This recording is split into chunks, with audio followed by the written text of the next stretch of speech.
Media बंधुओं, जैसा कि आप लोगों को ये विदित है कि आज मेरा 70वां जन्मदिन है और इस मौके पर सबसे पहले मैं मीडिया बंधुओं व देशवासियों को तथा बीएसपी के सभी छोटे बड़े पदाधिकारियों, कार्यकर्ताओं एवं चिंतकों आदि को नव वर्ष सन 2026 की हार्दिक बधाई एवं शुभकामनाएं देती हूँ। साथ ही साथ ये नव वर्ष इन सभी की जिंदगी में अपार तरक्की में खुशहाली आदि लाए, कुदरत से ये भी कामना करती हूँ। इसके साथ ही हम मैं अपने जन्मदिन के संबंध में ये कहना चाहूंगी कि नव वर्ष के पहले महीने में ही आज के दिन अर्थात दिनांक 15 जनवरी को पूरे देश भर में बीएसपी के लोग मेरा जन्मदिन पार्टी के मूवमेंट के हित में इसे जन कल्याणकारी दिवस के रूप में बहुत ही सादगी के साथ मनाते हैं। और इस मौके पर पार्टी के वरिष्ठ लोग खासकर आम जनहित से जुड़ी उन जन कल्याणकारी योजनाओं के बारे में बताते हैं जिन्हें यहाँ यूपी में बीएसपी की 4 बार मेरे नेतृत्व में रही सरकार में शुरू किया गया था तथा उन्हें कांग्रेस, बीजेपी या अन्य विरोधी पार्टियों की सरकारों की तरह अधिकांश सरकारी राज्यों में ही दर्ज करा के नहीं छोड़ दिया था, बल्कि जमीनी हकीकत में जो लागू करके दिखाया जिनसे फिर यूपी में सब समाज में से विशेषकर गरीबों, मजदूरों, बेरोजगारों, किसानों, व्यापारियों, कर्मचारियों, युवाओं, महिलाओं, छात्रों व अन्य मेहनत कश लोगों के साथ साथ यहाँ दलितों, आदिवासियों, पिछड़े वर्गों, मुस्लिम एवं अन्य धार्मिक अल्पसंख्यक समाज के लोगों की स्थिति में काफी सुधार आया है और अब अपनी राजनीतिक लाभ के लिए उनमें से कुछ योजनाओं की नकल करके केंद्र व राज्यों की भी सरकारें इनका नाम व थोड़ा समूह पार्टी बदल कर इन्हें चला रही है। लेकिन ये भी सच है कि उनके प्रति इनकी नीयत व सोच सही नहीं होने की वजह से इन पार्टियों की सरकारें इन्हें कोई खास लाभ नहीं दे पाई। इसके साथ साथ यहाँ मैं ये भी बताना चाहती हूँ कि हमारी पार्टी की रही सरकार द्वारा जिन लोगों के हित व कल्याण के लिए यहाँ असंख्य जन कल्याणकारी योजनाएं शुरू की गई है जिनसे इन्हें काफी लाभ पहुँचा है, उन्हें हमेशा लोगों के दिल व दिमाग में बरकरार बनाए रखने व साथ ही उनमें बीएसपी के प्रति आस्था व निष्ठा आदि बनाए रखने के लिए भी पार्टी व आम जनहित में हर वर्ष की तरह इस वर्ष के पूरे देश भर में आज मेरा जन्मदिन जन कल्याणकारी दिवस के रूप में मनाया जा रहा है, जिसके लिए मैं पार्टी के सभी लोगों का हार्दिक दिल से आभार प्रकट करती हूँ। साथ ही हमेशा की तरह आज भी मैं अपने जन्मदिन के मौके पर ये बताना जरूरी समझती हूँ कि हमारी पार्टी की रही सरकार ने देश में समय समय पर दलित एवं अन्य उपेक्षित वर्गों में जन्मित हमारे महान संतों, गुरुओं व महापुरुषों में भी खासकर महात्मा ज्योतिराव फुले, श्री छत्रपति शाहू महाराज, श्री नारायण गुरु, बाबा साहब डॉक्टर भीमराव अम्बेडकर एवं माननीय श्री कांशीराम जी आदि को भी विभिन्न स्तर पर पूरा आदर सम्मान किया है और इनके नाम पर यहाँ अनेकों भव्य व ऐतिहासिक स्थल बनाए गए हैं तथा इनकी विशाल प्रतिमाएं लगाई गई। साथ ही जनहित में अनेकों विशाल पार्क व गार्डन अभी भी बनाए गए हैं, जिसके साथ साथ इनके नाम पर अनेकों नए जिले बनाए गए हैं तथा आम जनहित के लिए असंख्य योजनाएं शुरू की गई हैं, जिनके अब अपने राजनीतिक स्वार्थ में विरोधी पार्टियों की सरकारें भी नकल कर रही हैं और जिनकी शुरू से ही इनके प्रति सोच व नियत मुंह में राम और बगल में छुरी की तरह ही बनी रही है, जिसमें अभी तक कुछ भी बदलाव नहीं आया है। इतना ही नहीं बल्कि इनके बताए हुए रास्तों पर चलकर ही हमारी पार्टी की रही सरकार ने हर मामले में व हर स्तर पर बहुजन समाज के लोगों को प्राथमिकता देते हुए यहाँ सर्वजन हिताय व सर्वजन सुखाय की नीतियों एवं सिद्धांतों पर आधारित सरकार चलाई है। ऐसे सभी संतों, गुरुओं व महापुरुषों को भी आज मैं अपने जन्मदिन के मौके पर पूरे तहे दिल से नमन करती हूँ, जिनके बताए हुए रास्तों पर चलकर ही मैंने देश में यहाँ सदियों से उपेक्षित रहे खासकर दलित एवं अन्य उपेक्षित वर्गों के लोगों को मान सम्मान के साथ अपने पैरों पर खड़े करने के लिए अपनी पूरी जिंदगी भी समर्पित कर दी है। तो भाई खांसी बहुत आ रही है, थोड़ा ये माइक भी कम करो, आप थोड़ा सा इधर को हो जाओ और ये दरवाजा खोल दो मेरे ख्याल सफोकेशन हो रहा है मेरे ख्याल।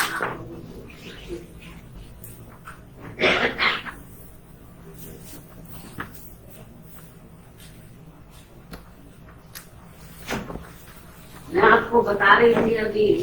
जो हमारे संत गुरु और महापुरुष हुए हैं, जिन्होंने इस देश के खास तौर से दलित एवं जो अन्य वीकर सेक्शन के लोग हैं उनको पैरों पर खड़ा करने के लिए अपनी जिंदगी समर्पित कर दी है, तो उनको मैं नतमस्तक करती हूँ, नमन करती हूँ, जिनके बताए हुए रास्तों पर चलकर ही मैंने देश में यहाँ सदियों से उपेक्षित रहे खासकर दलित एवं अन्य उपेक्षित वर्गों के लोगों को मान सम्मान के साथ अपने पैरों पर खड़े करने के लिए अपनी पूरी जिंदगी भी समर्पित करती है। और जब तक मैं जिंदा रहूंगी और यदि अभी तक की तरह मेरा स्वास्थ्य भी बराबर ठीक बना रहता है, तो तब तक मेरा इन वर्गों के हित व कल्याण के लिए निरंतर प्रयास व संघर्ष आदि जारी रहेगा। और इस मामले में ना तो मैं कभी झुकने वाली हूँ तथा ना ही कभी किसी के दबाव व लालच आदि में आकर अपनी पार्टी की मूवमेंट से पीछे हटने वाले हैं। इसके लिए बीएसपी के जन्मदाता एवं संस्थापक माननीय श्री कांशीराम जी ने अपनी पूरी जिंदगी समर्पित कर दी। इतना ही नहीं बल्कि इन्होंने अपने जीते भी हर मामले में मुझ पर पूरा भरोसा करके व मुझे अपना एकमात्र उत्तराधिकारी बनाकर इस पार्टी की संपूर्ण जिम्मेवारी भी मेरे कंधों पर सौंप दी है, जिसे मैं अपने जीते जी किसी भी कीमत पर पीछे नहीं जाने दूंगी। बशर्ते ईवीएम हमारे मुश्किल और ज्यादा नाम रहा जाए। ये मैं अपनी पार्टी के लोगों को विश्वास दिलाना चाहती हूँ, लेकिन इसके लिए मैं उनसे पार्टी को हर स्तर पर पूरा सहयोग करने की भी पुरजोर अपील करती हूँ।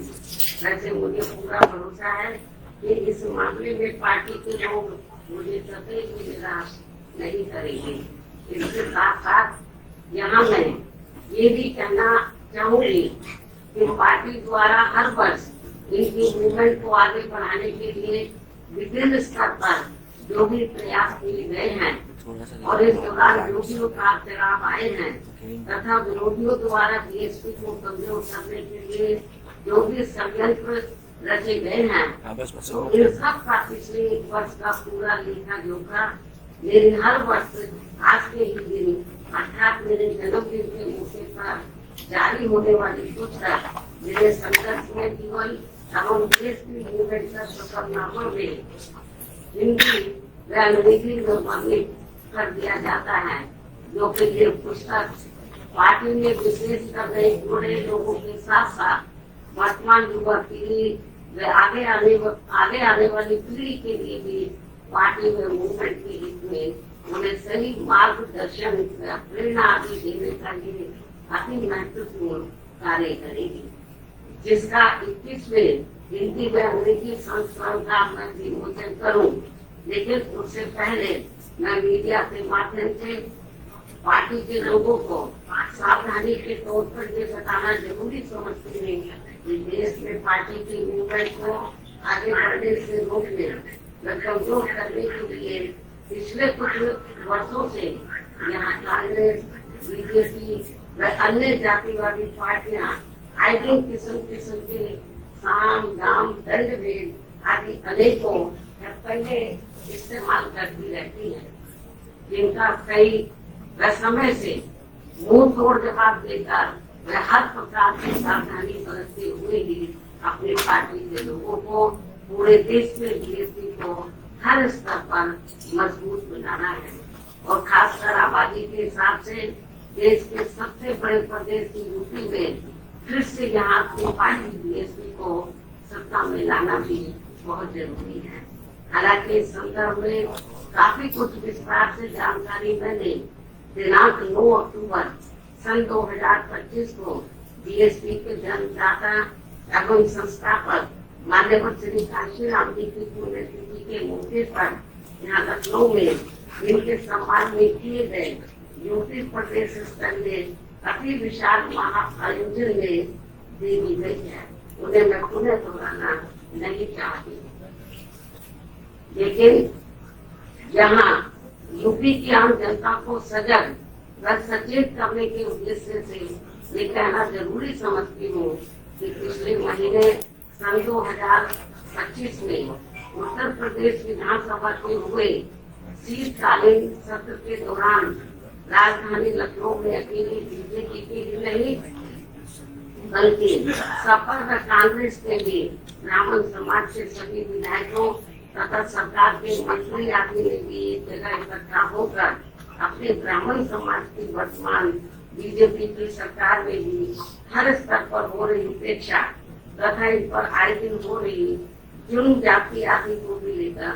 काफी चिंता व्यक्त की गई है और ये स्वाभाविक भी है। जबकि यूपी में हमारी पार्टी ने पिछले कई हुए विधानसभा चुनाव में टिकट देने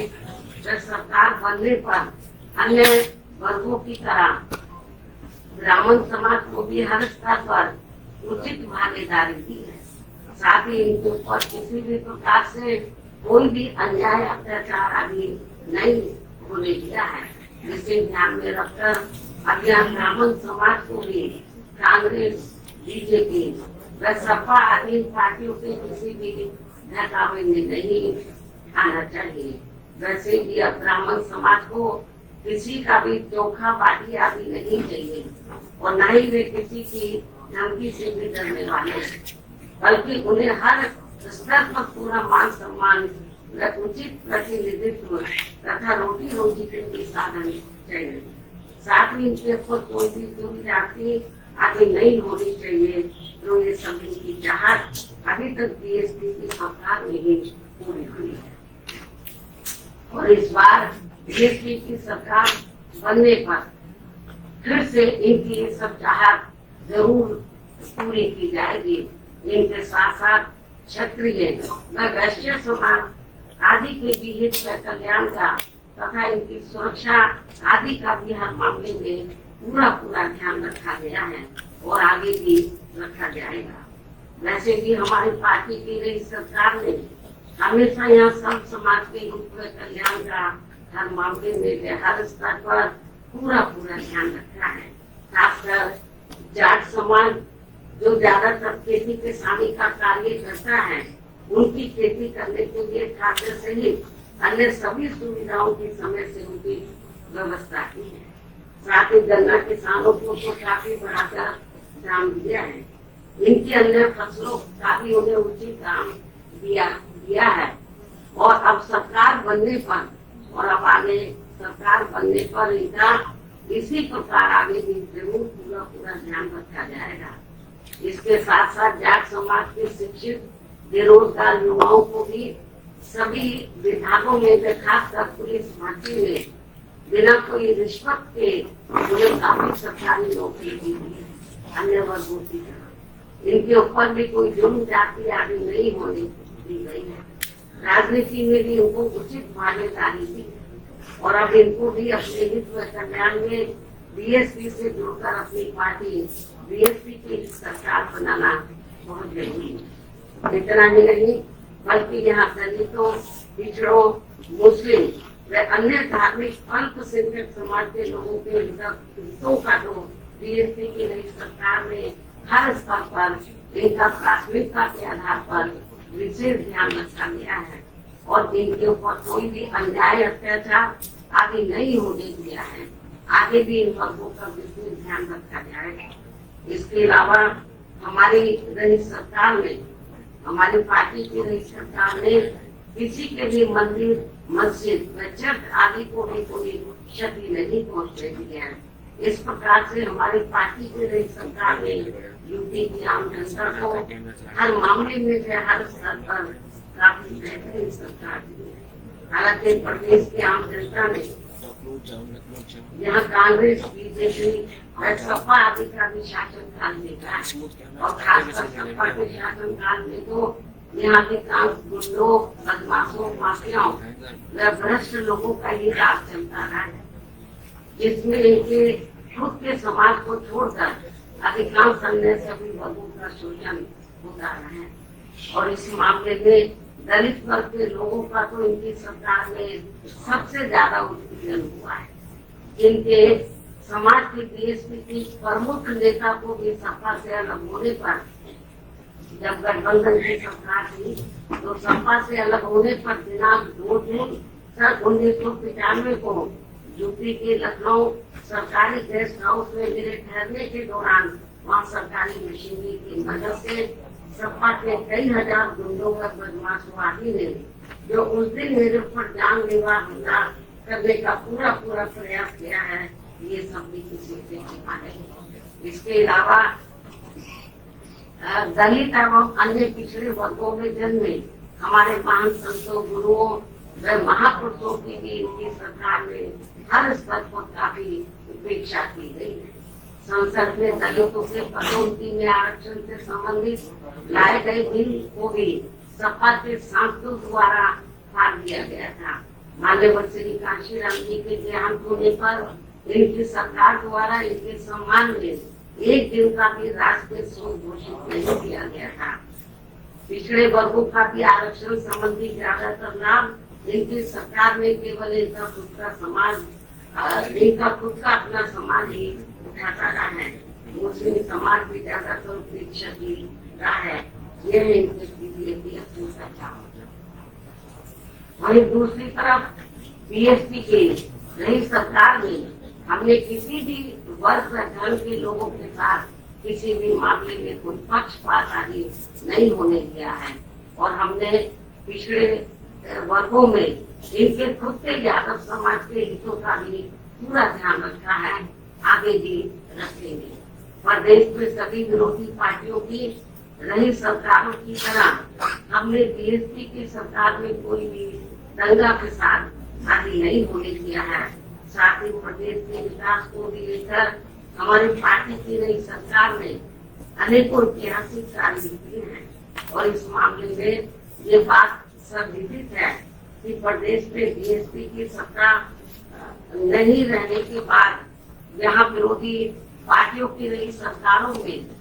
जितने भी एक्सप्रेस वे बने हैं और अब दिल्ली के नजदीक जिला गौतम बुद्ध नगर में नोएडा अंतर्राष्ट्रीय हवाई अड्डा भी शुरू होने के लिए जा रहा है, तो इन सभी की वास्तव में पूरी रूपरेखा बीएसपी की नई सरकार में ही तैयार हो गई थी। एक आगे बड़े एक्सप्रेस वे तो मेरी सरकार में ही बन रहे थे। हालांकि ये सभी कार्य मेरी सरकार के रहते ही पूर्ण हो जाते यदि उस समय केंद्र की रही कांग्रेस पार्टी की सरकार अपनी जातिवादी मानसिकता के चलते इन कार्यों में रुकावटें नहीं डालती। इस प्रकार से यहाँ बीएसपी का चारों बार का शासनकाल हर मामले में काफी बेहतरीन शासनकाल रहा है, जिसे प्रदेश रामचंद्र हित में फिर से सत्ता में लाना बहुत जरूरी है, क्योंकि अब यूपी में कांग्रेस व सपा की रही सरकार की तरह वर्तमान में बीजेपी की चल रही सरकार में भी यहाँ की आम जनता व विशेषकर दलित एवं अन्य उपेक्षित वर्गों के लोग हर स्तर पर काफी ज्यादा दुखी व परेशान है। इनके नेता लोग मौजूदा सरकार में अधिकांश अपने खुद के नफे नुकसान में ही लगे रहते हैं। इनका अपने समाज के नफे नुकसान से कोई लेना देना नहीं है, ऐसा इन वर्गों के लोगों का मानना है। अभी भी प्रदेश में कानून व्यवस्था सपा की रही सरकार की तरह काफी बिगड़ी हुई है। सरकार को बिना पक्षपात से काफी सख्ती करने की जरूरत है। ऐसी स्थिति में यूपी की आम जनता बीएसपी के 4 बार के रहे शासनकाल को याद करके अब यहाँ बीएसपी को सत्ता में लाने पर काफी हद तक अपना मन बना चुकी है, जिसे पूरा करने के लिए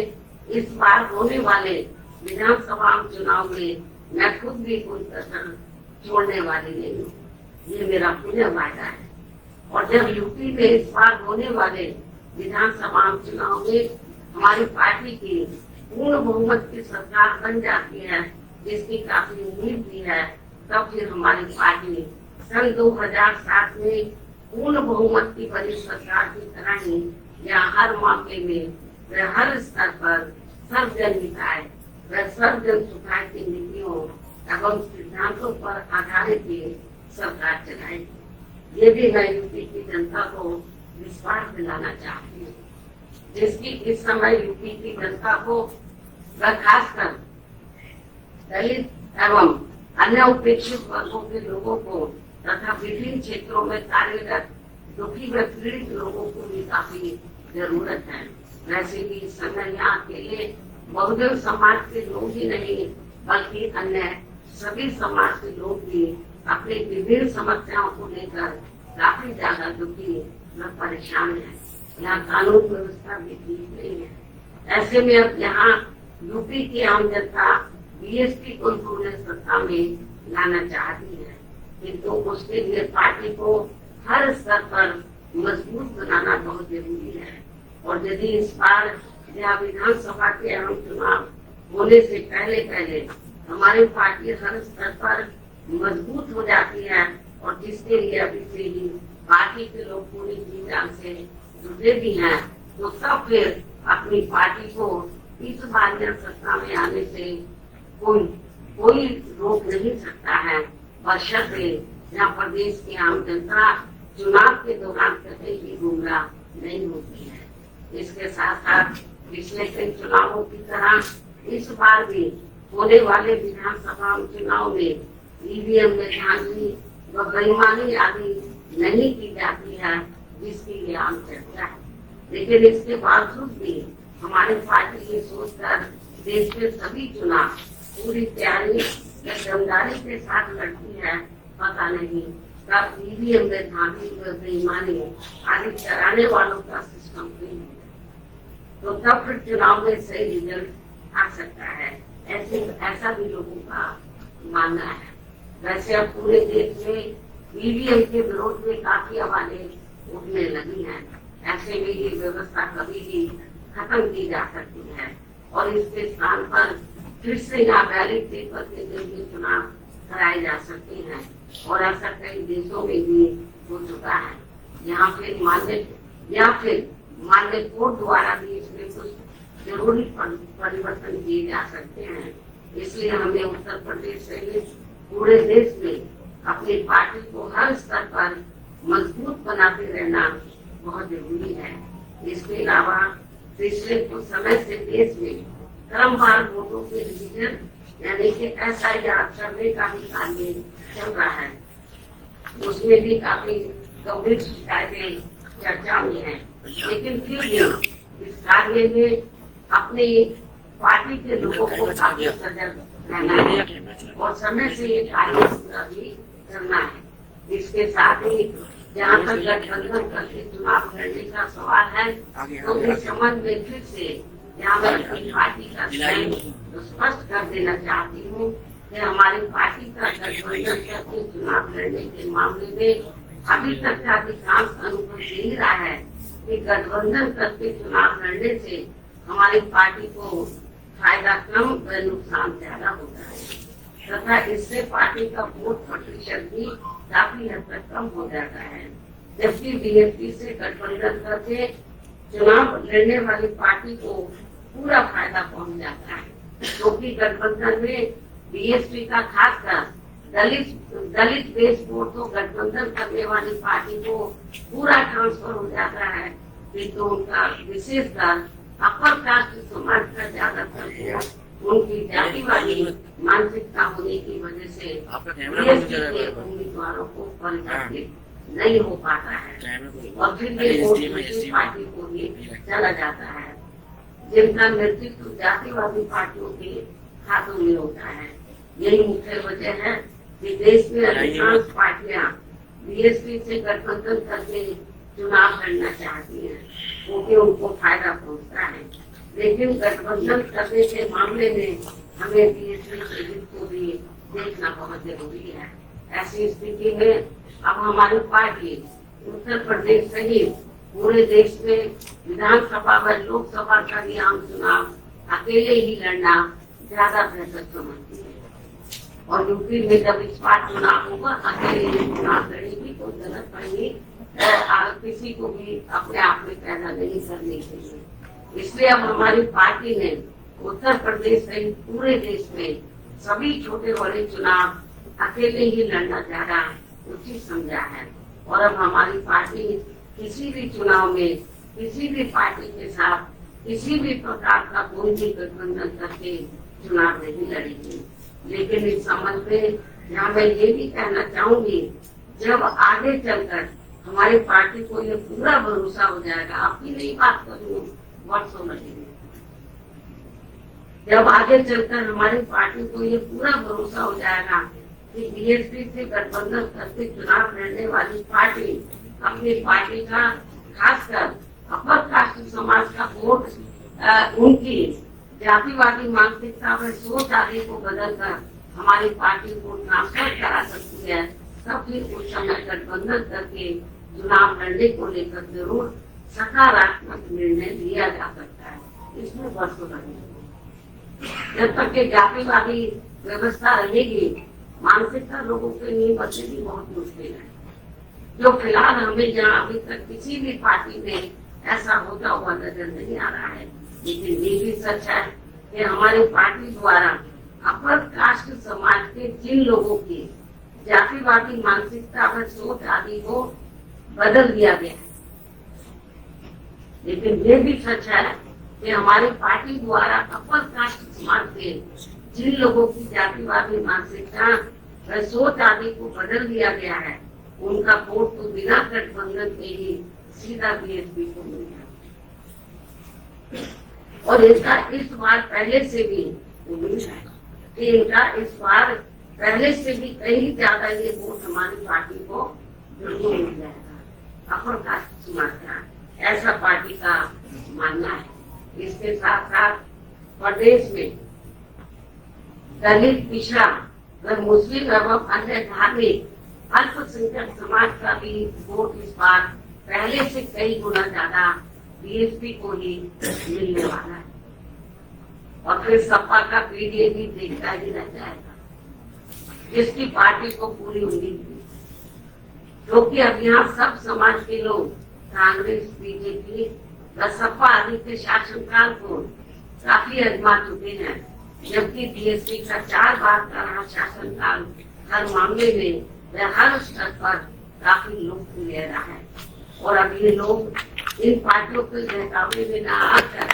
अपनी एकमात्र विदेशी पार्टी बीएसपी को इस बार सत्ता में जरूर लाएंगे,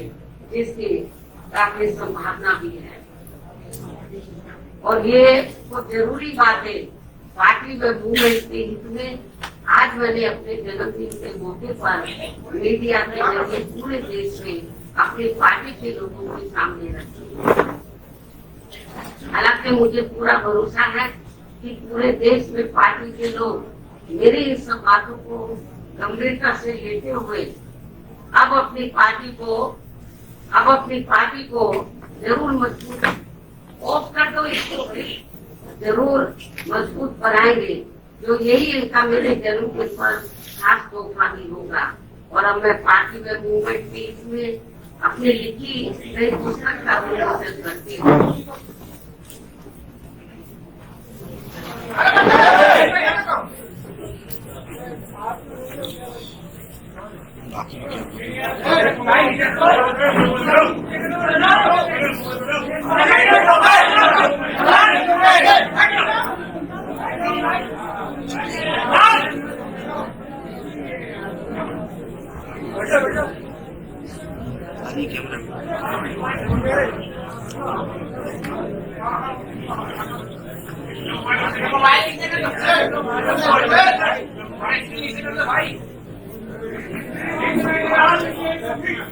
दोनों साथ दिखा के दोनों साथ